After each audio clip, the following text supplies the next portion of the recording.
have a great speaker and someone I've heard before and really enjoyed. This is Karen Bohlin. Karen is the founding director of the Life Compass Institute and head of Montrose School. She's recognized as a thought leader in the field of character and ethics education. Director Emerita and Senior Scholar at Boston University's Center for Character and Social Responsibility, co-architect of the National Schools of Character program, Dr. Bohlin has served as advisor on character education both nationally and internationally, a sabbatical fellow at the Jubilee Center, an editorial reviewer and contributor to the Journal of Character Education and the Journal of Education at Boston University. She's also an author and a contributing author to several books, including, and I love this one, Teaching Character Education Through Literature, Awakening the Moral Imagination, Building Characters in Schools, and Happiness and Virtue, Beyond East and West Toward a New Global Responsibility. Great titles. An important focus of her work in both the higher education and K-12 education is the development of practical wisdom in school leaders and teachers. I could not be happier to have been able to bring her to Brookfield Academy, even if it's only by Zoom. So please join me in welcoming Karen Bohlin. Thank you for being here, Karen. Thanks for having me, Linda. And it's so good to see so many parents this morning. And I'm sure good colleagues of Linda. I wish I could have been dying to visit Brookfield Academy. I'm inspired by your mission, your great work, your commitment to excellence in teaching.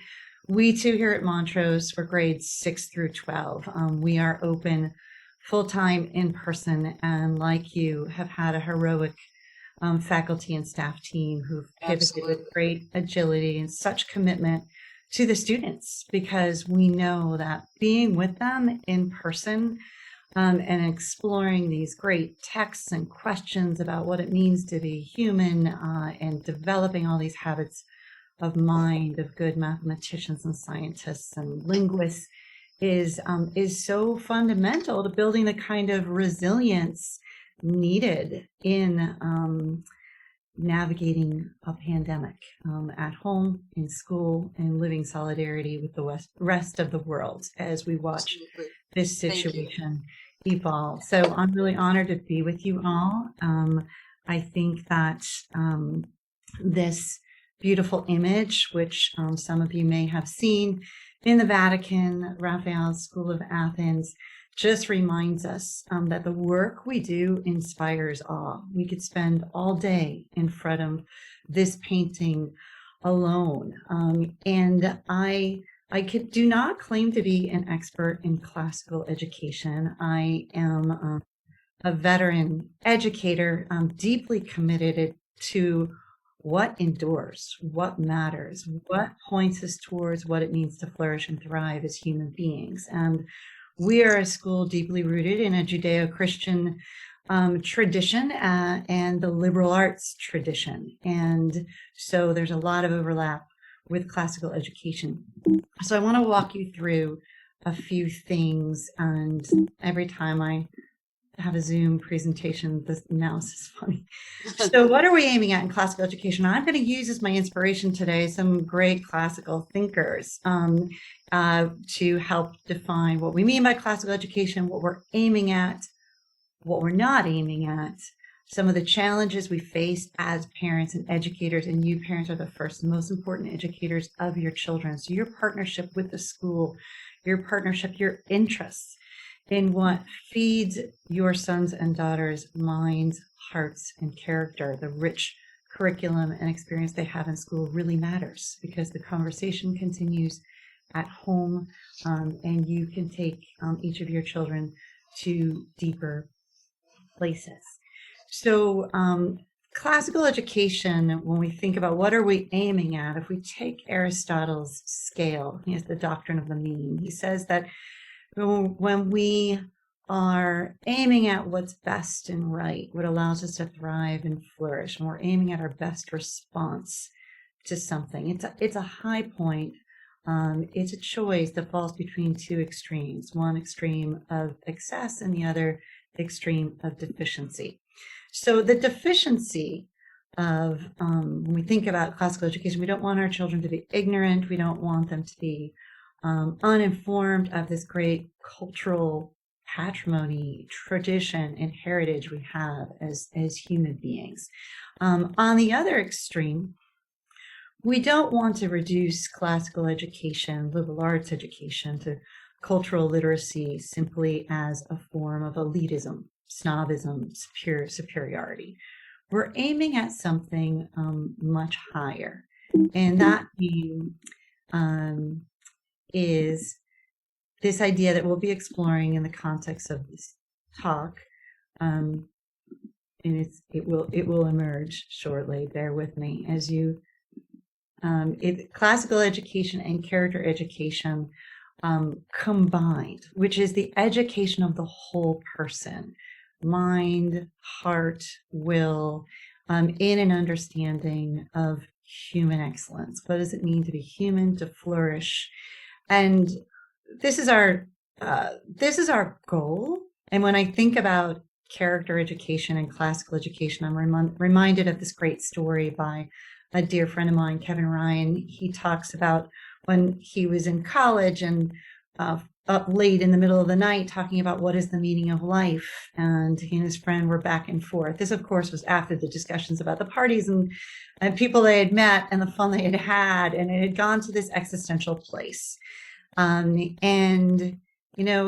his friend said, I think the meaning of life is a lot like making your life a work of art, seeing our lives the way Michelangelo saw that slab of marble. It was a defective, large slab of marble with a serious fissure in it from which the David emerged.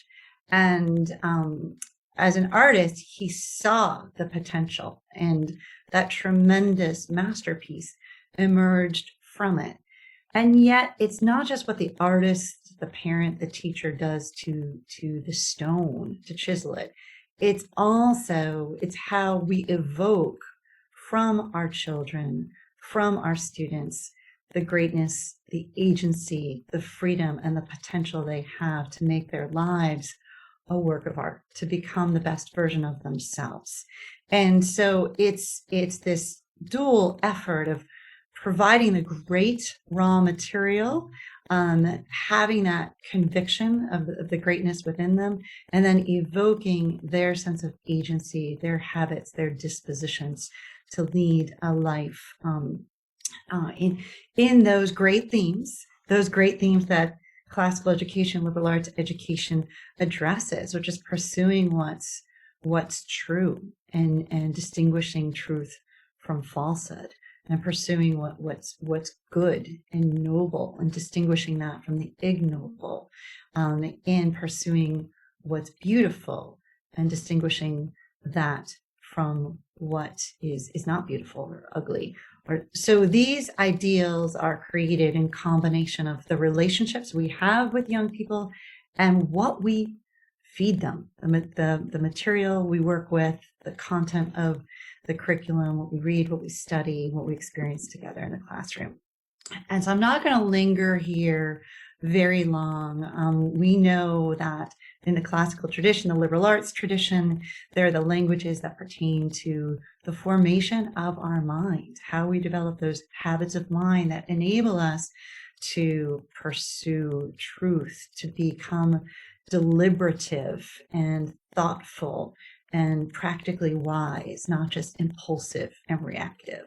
And so the study of grammar and understanding symbol and language, this is not just in writing, grammar, and literature, but it's also in world languages and classical languages and rhetoric and speech, poetry, drama, and then, of course, philosophy and logical thinking and argument are such an important part of a classical education. And all of these habits are built through the tremendous teaching of your faculty, of my faculty, and what we choose to feed our students in terms of texts and topics and great questions. And then there are the arts that pertain to number, to order, to patterns, that help us develop those habits of mind to see numbers in time and space time and relation, and to see things from a number of different perspectives. And all of this mental agility is built not only in our math classes, but in our interdisciplinary projects and in science. And it's all about helping our sons and daughters, our students, thrive intellectually. So they develop the kind of agility that keeps them in awe of nature and reality, but also helps them to be the kind of responsible professionals who, when building bridges, take very seriously the mathematics and the engineering, because they've developed those habits of thoughtfulness and carefulness and inquiry. We have some challenges in our culture, and you as parents of young people know that while we have tremendous good, we're not Luddites in social media and technology. It's a tremendous tool. Part of what a classical education does is help us to realize we choose how we use these tools, and we choose how we engage with other human beings in the electronic landscape, the virtual landscape, and in the real world of families, classrooms, athletic fields. We are who we are, the same person in private and in public, and that is a lesson of character and integrity. And what the challenge is for us with a medium like social media is that it practices reductionism, like quick, facile labeling, stereotyping. Sometimes it's just cheerful symbols, but it reduces emotions to emojis, complex relationships and discussions to posts. And we have to battle this reductionism, this quick cancel culture, again, with the power of our relationships with young people and relationships with the texts and topics we put before them, because that's fundamental to help them see that human life is nuanced, and we learn the most from people in dialogue with them and understanding their story, understanding their tradition, their family, where they come from, their faith tradition, their cultural background, why they think what they think. And in working together, solving problems together, creating great shows together, working on science projects together. So there's so much in great literature, and this is science fiction, 20th century, but it's worth rereading Ray Bradbury's Fahrenheit 451, and we're reminded in this great short piece of science fiction where books are being burned. There must be something in books, things we can't imagine, to make a woman. There's a woman staying in her house because she doesn't want to part with her library. There must be something there. You don't stay for nothing. And so when I speak about books in the context of classical education, I'm speaking of broadly, not only of great literature, which of course a classical education acquaints young people with, but also all the great core texts that students experience in science, math, and in language. And the reason we choose to engage our students in a liberal arts education at Montrose, the reason you choose to engage your children in a classical education at Brookfield Academy, is because you know there are questions, topics, such thoughtful, enduring themes and narratives that you want to acquaint your children with so that they can learn to grow and flourish in what it means to be human. And speaking of what it means to be human, I just want to acknowledge the beauty and messiness of education and upbringing. For you as parents, it's your most noble vocation to raise your children. There's no guidebook for it. It's very challenging. You need each other. You have the grace and the wisdom from society, from culture, from God to carry out this noble work. And we know it's super messy. Children Our artists, they're works in progress. We are all works in progress. And that's really quite hopeful. Neuroscience reminds us that we can build new habits, new patterns, new neural pathways late in life, into our 70s and 80s. We can learn languages. And that means we can also build our character, refine our viewpoints, grow in wisdom and understanding of the world, of reality, of each ourselves and of each other. So this is a very hopeful enterprise, classical education and character education. And just very briefly, I'm deeply inspired by a mentor, Steve Tigner, who was a former director of the National Endowment of the Humanities years ago, and he taught at Boston University, taught a course called Cultural Foundations for Educators. And he reminded us of this magnificent painting is in the Metropolitan in New York, if you have a chance to visit. And it's Aristotle contemplating the bust of Homer. And what does this have to do with classical education and character education? Well, Aristotle, as you know, is the great philosopher who really thought deeply about what it means to flourish, who really helped us define what we mean by virtue as human excellence. And Aristotle taught, he was the teacher for Alexander the Great. Sorry, and I think you can see the medallion right here of Alexander. And Aristotle is also contemplating in his hand on this sculpture, this work of art, the bust of Homer. So this is a story of three teachers inspired by each other and inspired by each other's work. Alexander the Great, the military strategist,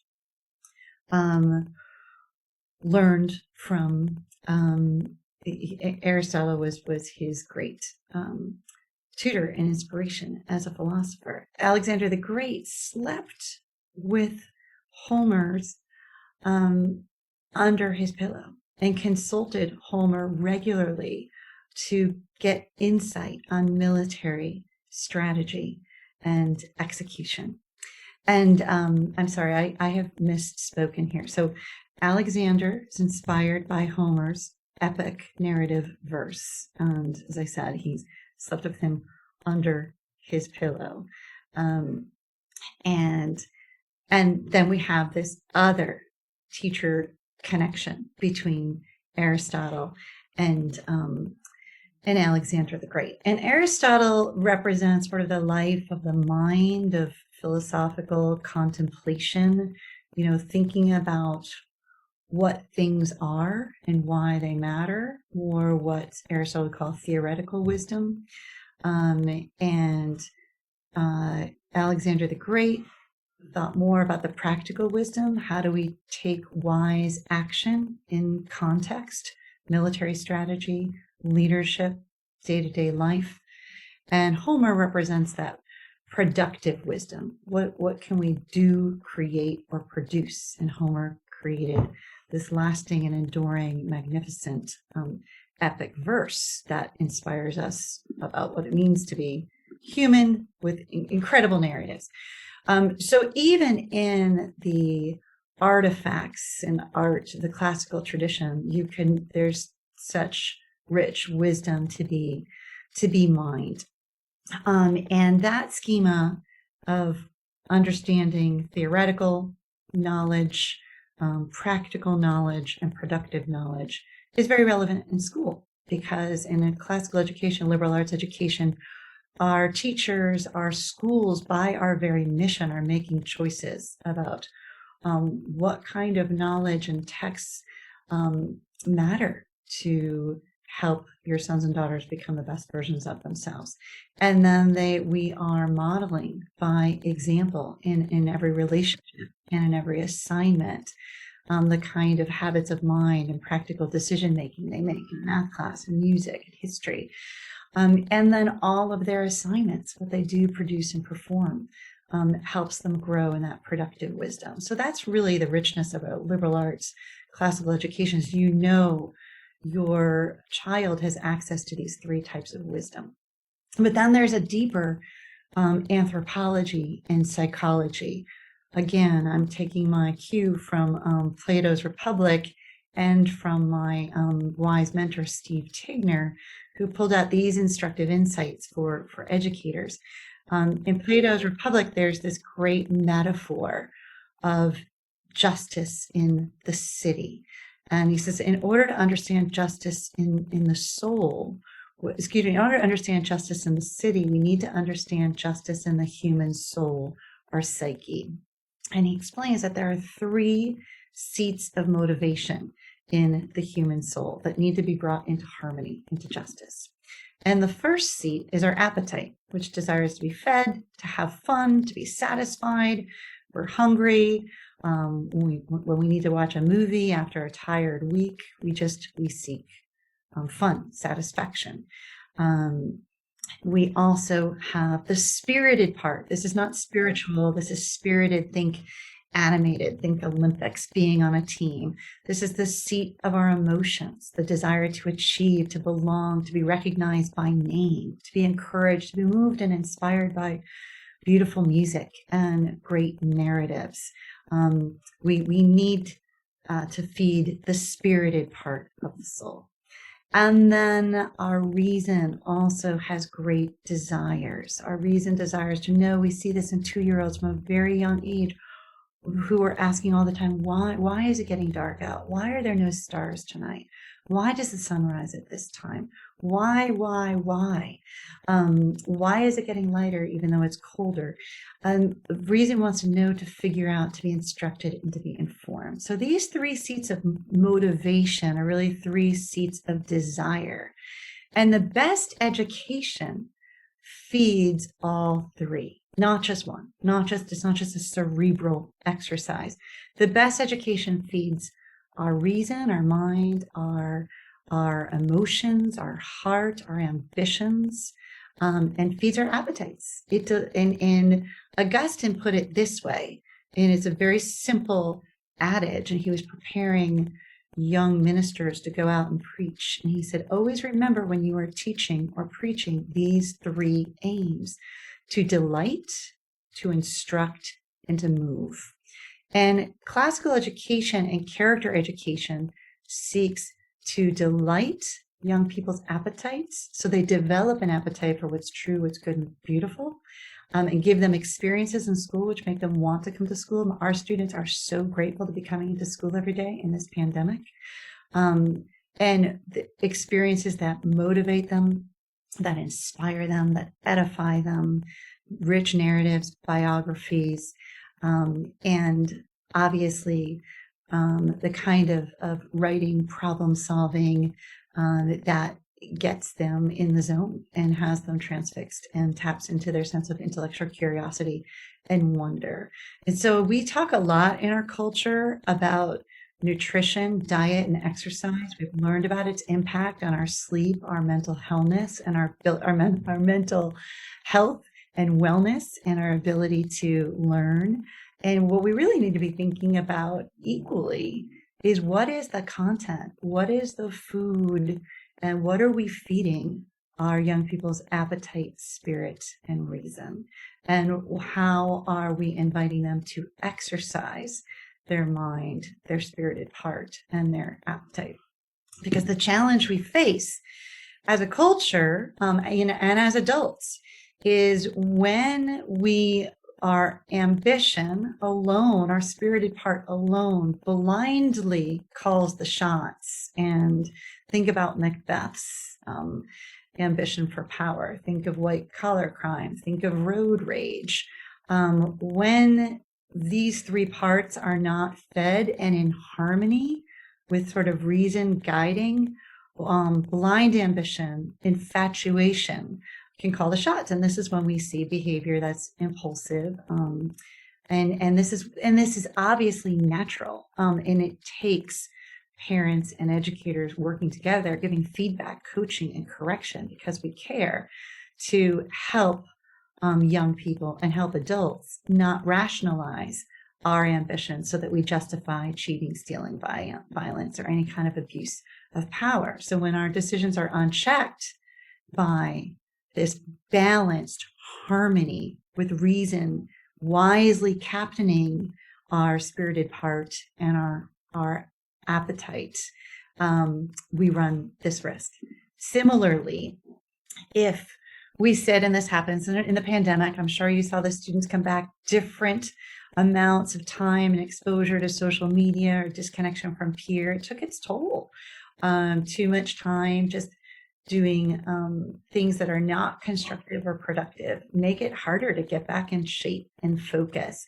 And so when we see this again, adults and children, when our appetite is dominant, it colors our ambitions and it colors our reason, and we rationalize bad choices and we just seek pleasure or whim. Think of Pinocchio in Pleasure Island, just doing whatever he pleases.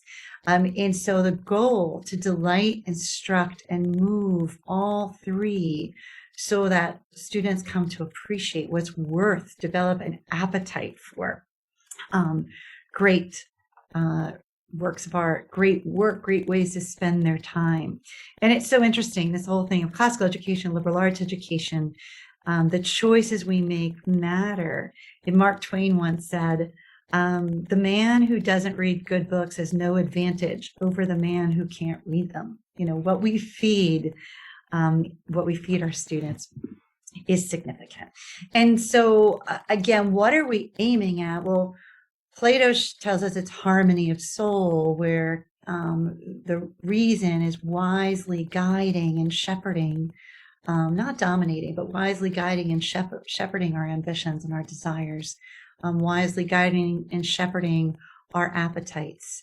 I call it in my work on teaching literature and the moral imagination, the schooling of desire, that really our job as educators is to help young people fall in love. That their ambitions, their appetites acquire a taste for only the good, the true, the beautiful, and engaging in activity that is productive, constructive, and makes a contribution to their families, their peers, and society. And what's the aim for that? You know, what is the doing that helps us thrive? That's virtue. And again, the etymology, vir, Latin, strength, agency, manliness. But agency means freedom. It means something that's not done to you, but something we do. And it's a strength from within. The Greek arete is activity in accord with human excellence. So virtue is a disposition. It involves choice and freedom. It's not mindless. It's distinctly human. Virtues are always good. They're good habits of mind, heart, and character or will that enable us to flourish under stress, under pressure, and when we have the freedom to do as we please. And those habits, those virtues we develop in school, K through 12, can become dispositions and habits we take to university and into our professional and personal lives. And the goal in school, in classical education, is to give students as much practice as possible developing these good habits. And first, we form in young people the moral agency, and they learn by imitation and habit. Aristotle says we learn by doing. We practice through habit, and we practice good things, whether it's playing a musical instrument or our soccer dribble across the field, or learning to read well and develop an argument. These are learned with practice and habit, with learning from mistakes and consulting a teacher and beginning again. That's so very, very important. And then as young people get a little bit older, we're simultaneously developing, we're reaching for the development of practical wisdom of the mind, of good judgment. And so we cultivate in young people their intellectual strengths, their intellectual agency. And these habits are brought about, again, at home and in school through direct teaching and experience. And this is why we think about your first job and your best bosses. These were people who gave you feedback and coaching, who helped you realize that some of the biggest mistakes you made were the most powerful lessons personally and professionally. And that would make you a better boss, supervisor, professional, or friend. And so in the classroom, in school, it's the safest place to be learning from our mistakes and be acquiring and refining those habits of mind that help us deliberate well, plan a longer writing assignment, make distinctions between ideas, develop the right aim. So this is all happening in the classroom, and outside the classroom, in clubs and activities. But it's really, if we're conscious and deliberate and intentional about it, as we are at Montrose and as you are at Brookfield Academy, we know that every activity is aimed at helping these children and young men and women develop good habits. And what happens as a result? I'm just going to share a little bit. In literature, we can put incredible literature before them. Ode on a Grecian Urn is one of my favorites by Keats. It's a very complex poem, and talk about enduring classical tradition. It's this poem has two narrative scenes on the side of a Greek urn. One is a funeral dirge, and we don't know what happened, why these people have emptied this hillside town and have a minister and a calf and are about to make a sacrifice, and there's a funeral procession following suit. And then on the other side of the urn, two lovers are just about to kiss, and there's a piper piping, and it's eternally springtime because it's this frozen moment of beautiful spring and budding trees. These are images that my students drew as we were reading the poem aloud in class. And the power of rich literature is that it really does have incredible staying power on our imagination and our memory. And that experience of drawing what we see and what we learn also kind of seals both that sense of confidence and competence. I can do this. I can make sense of a very complex piece of literature and draw new and profound insights from it. But I can have great discussions about what's going on here. Why did this artist choose to paint these two scenes on this one vase? Why is this poet lingering on this and asking us to think that truth is beauty and beauty is truth? That's all one needs to know. And all of these concepts and images give rise to bigger questions about what it means to be human and what's important in life. And this leads to joy in and out of the classroom because you're tackling big topics together.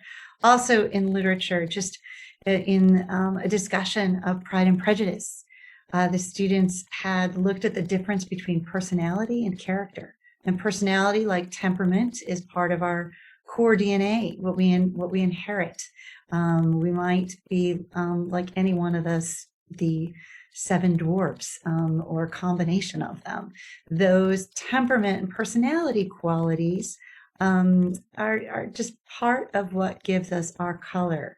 Our character are those habits we shape and form deliberately and purposely, how we treat each other, how we respond to challenges, the choices we make under stress and pressure and when no one else is looking. And this is from a passage identification on a test. And Elizabeth Bennet is reading a letter from her aunt, which is getting a fuller account of Darcy after Elizabeth is convinced that Darcy is self-righteous and arrogant. Lizzie reads this letter, which is revealing that Darcy is a noble character, treats his servants well, is kind, reads this letter in utter amazement because she had never imagined Darcy doing something like this. It seemed completely against his personality as she understood those external characteristics of personality. However, she distinguishes, it is within his character. So this sophomore has understood the difference, that his character is deeper. He's the kind of person who can make choices. Darcy achieved the ability to get the better of himself, his personality quirks, and resolves his internal conflict of struggling against his pride and prejudices. So these are the kinds of insights that are so important to any relationship, to parenting, to managing, to leading corporations, to being a good friend and community member, that are so important. And every subject is an invitation to develop these kinds of habits of mind and character that nurture a love for the truth, a desire to make sense of patterns in life, symmetry, order, to discover beauty, to make sense of things, and to use our mind and intellectual faculties really well. This is so much fun because a colleague of mine was doing a project just to kind of, break up the pandemic blues, and had her students use functions and equations in Algebra 2 to create art. And they did these masterful assignments. It was always great to build these interdisciplinary connections and see how much and what they can do with formulas to create a piece of art. Also, we take advantage of our wetlands on campus. Our students create field guides. They label the flora and the fauna. They use the Latin and the English. And each year they create pieces of work that will be useful as we pave the way to creating a footpath and working with the local conservation commission. Again, this text is nature, but those habits of mind, paying attention, observing, connecting back to what they're learning in science class. Last year, the art and science class was inspired by Alexander Calder. He's a sculptor, and the students wanted to engineered kinetic sculptures of geese.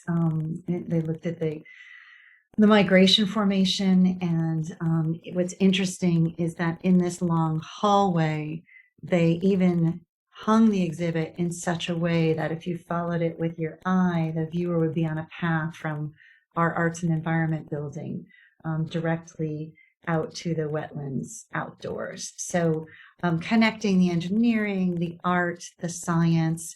You can also see across the top here a DNA molecule, and then she uses all sorts of physics and theories of light here to combine art and science. And it's very powerful, and I'm not doing it justice, and I want to be mindful of time.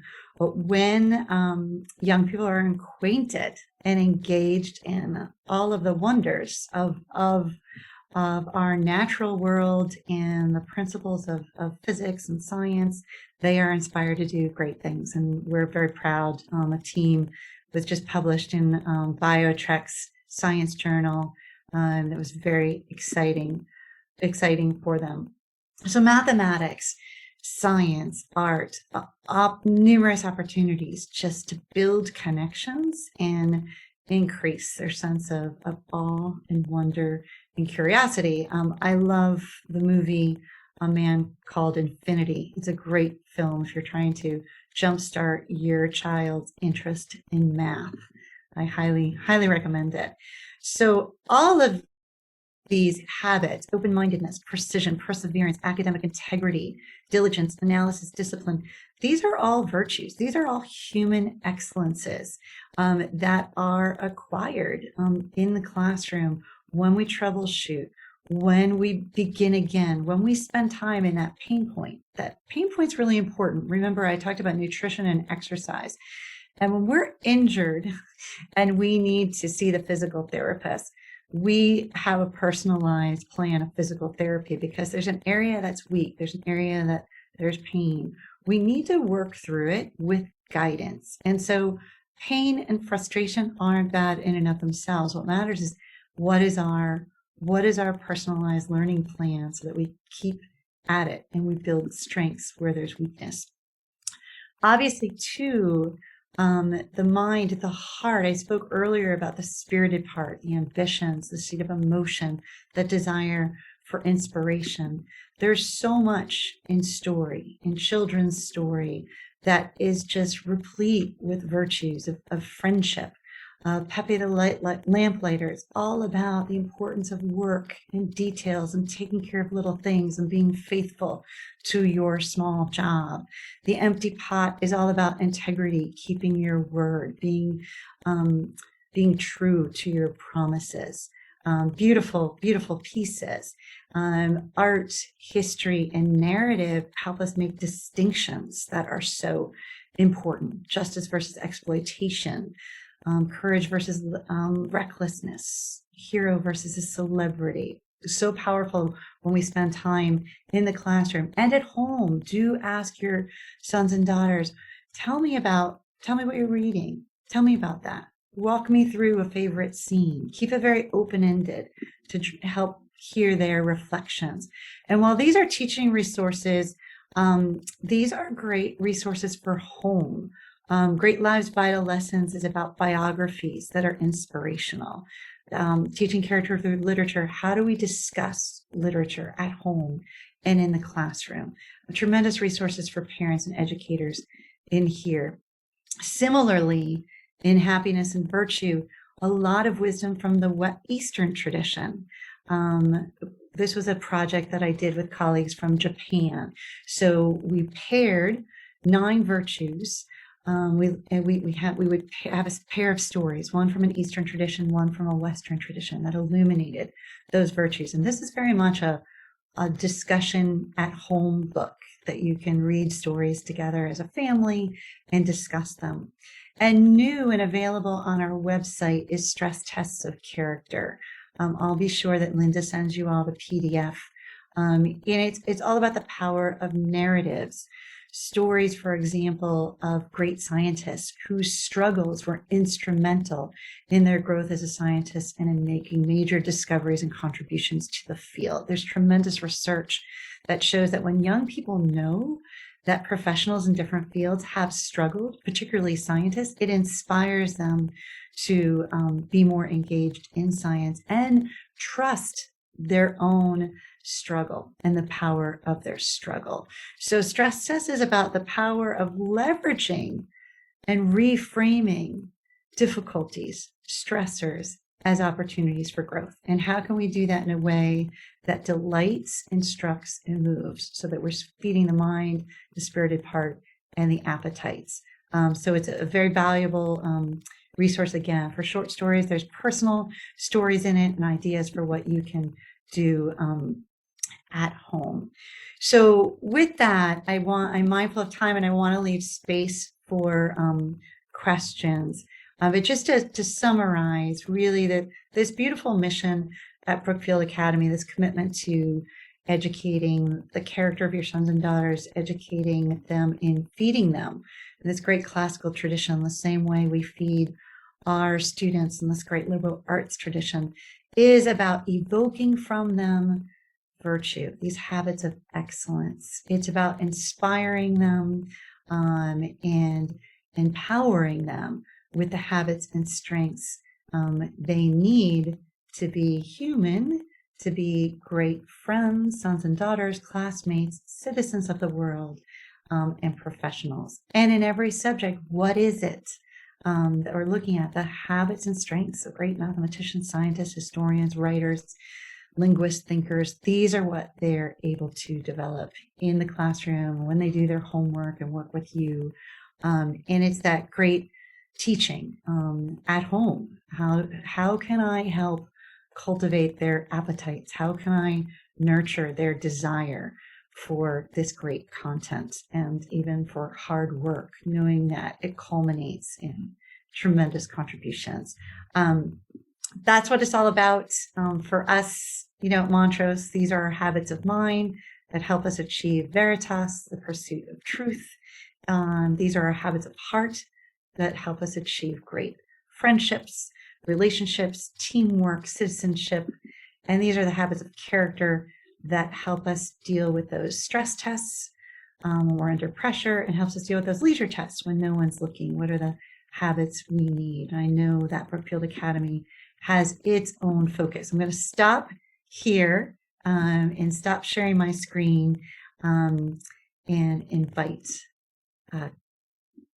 questions, comments, objections. I was wondering about that stress.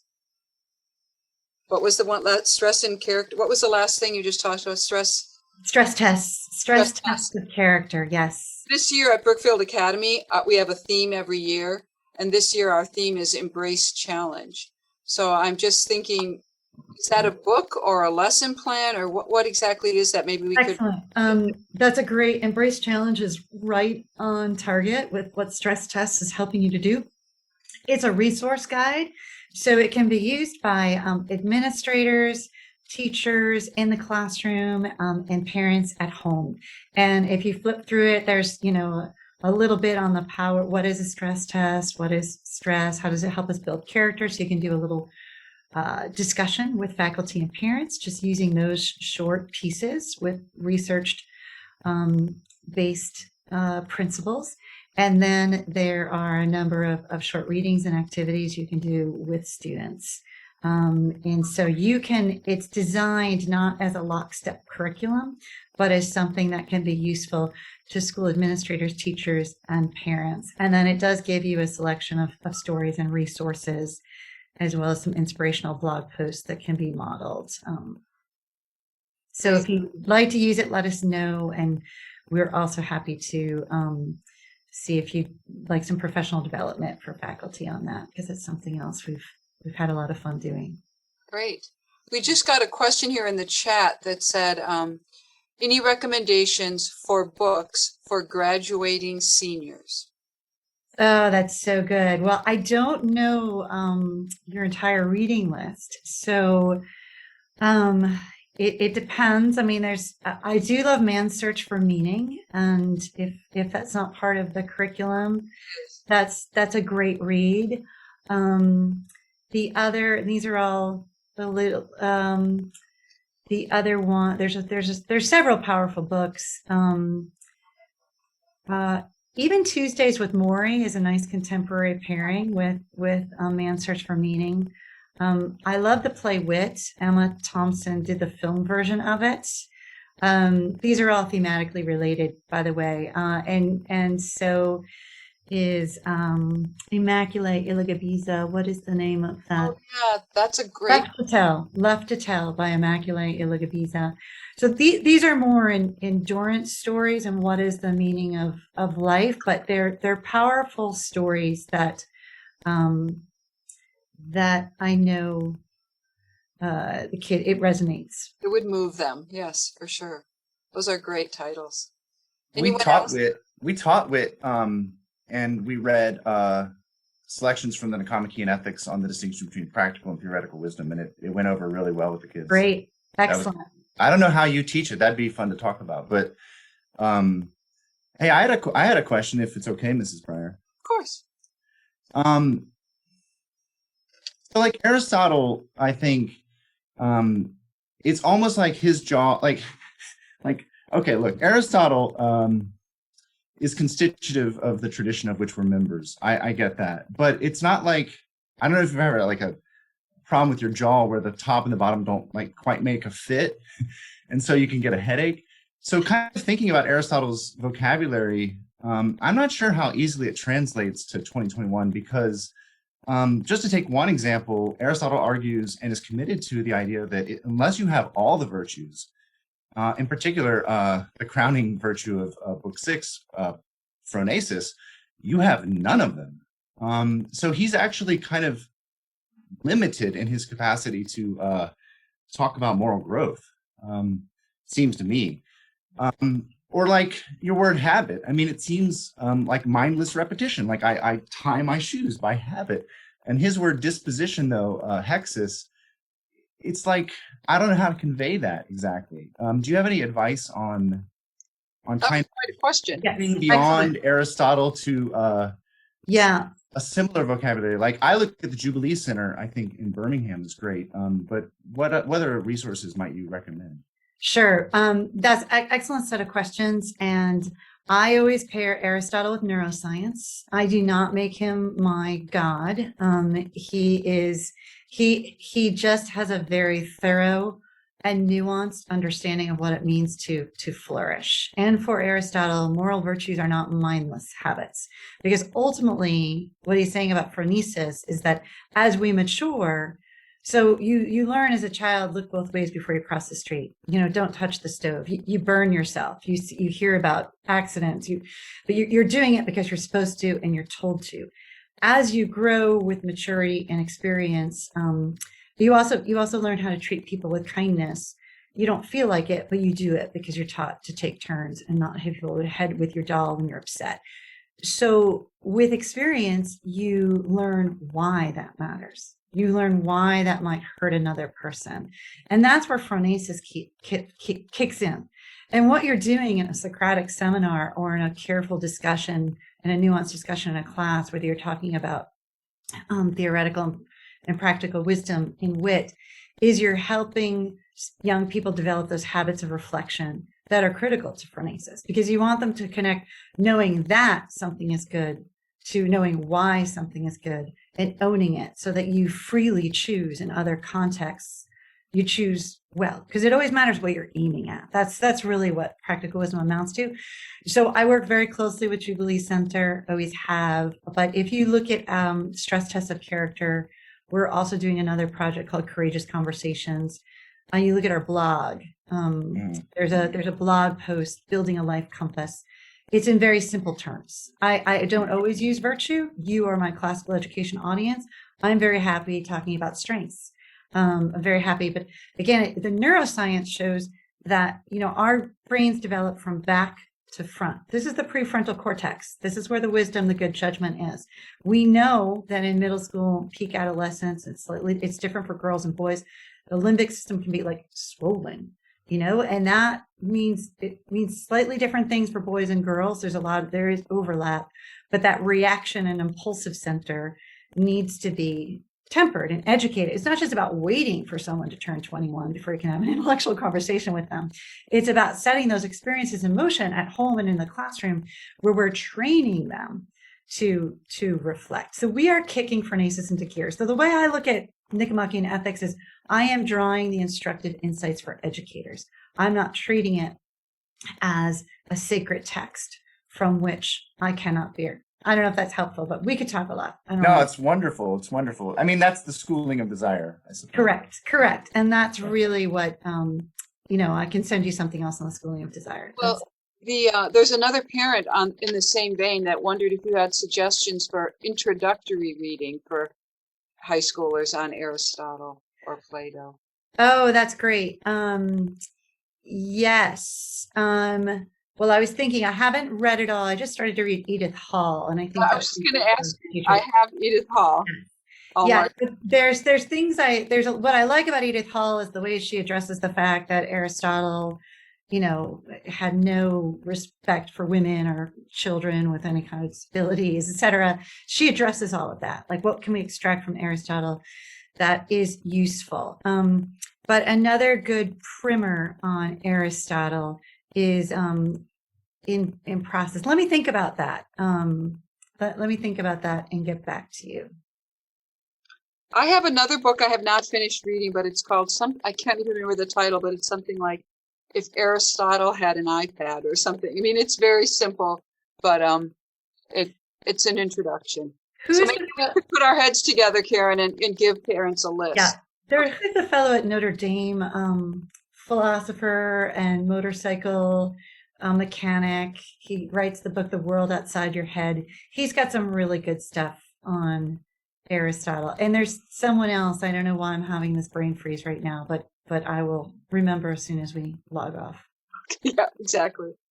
Well, this was great. I really enjoyed it, and I'm sure the parents did as well. We really want to thank you for taking the time